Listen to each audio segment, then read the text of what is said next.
Auth66. I like to do that a lot. I realized in my videos where I just like breathe out.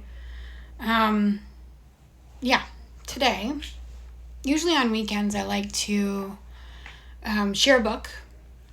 It's usually like fiction or poetry.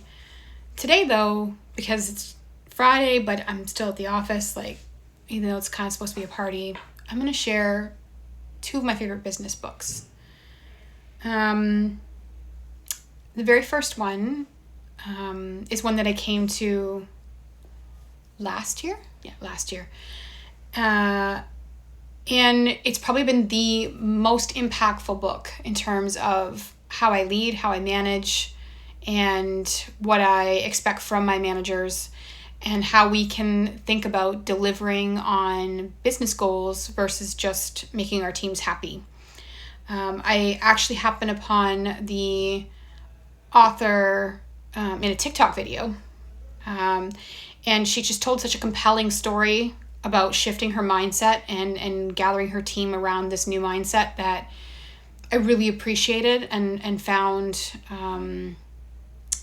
inspiring for the point I was at then, right? Because anybody who has to lead a team can very easily get exhausted and overwhelmed, because you're in charge of delivering to the owner, to the C-level in your organization, or even if you are C-level, to the rest of C-level, on results. But then your team looks at you like you are the arbiter of all my problems and you can make everything better, and it can be quite overwhelming.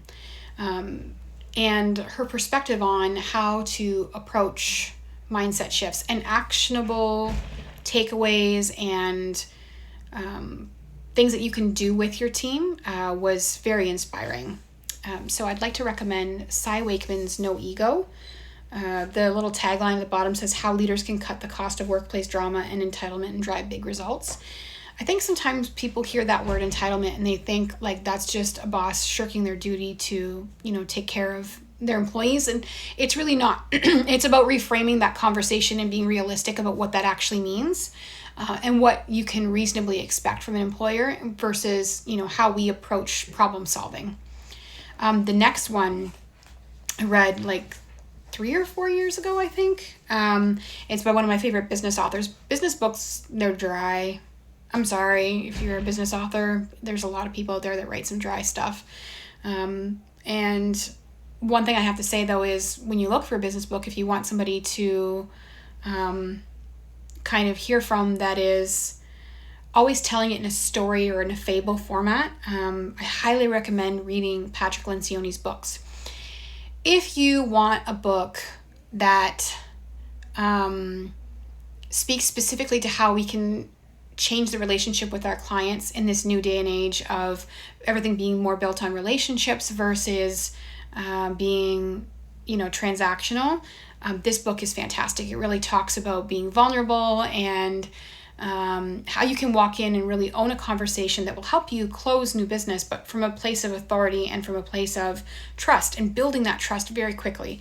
The title is provocative, but I think it's apt for what is in it. Just make sure that we understand this is a business book, but that's Getting Naked by Patrick Lencioni. Highly recommend both of those books. If you're looking for something to read that's easy to get through, I would say Patrick's book first. If you are looking for something, if you're a manager, somebody who's a people leader, and you're having frustrations with how to get your team on board with certain ideas, or to maybe deal with some of the toxic drama that can happen in a workplace, I would highly recommend Cy's book. And listen to her podcast too. She creates like bite-sized information that is very actionable and very apt for the current employee landscape.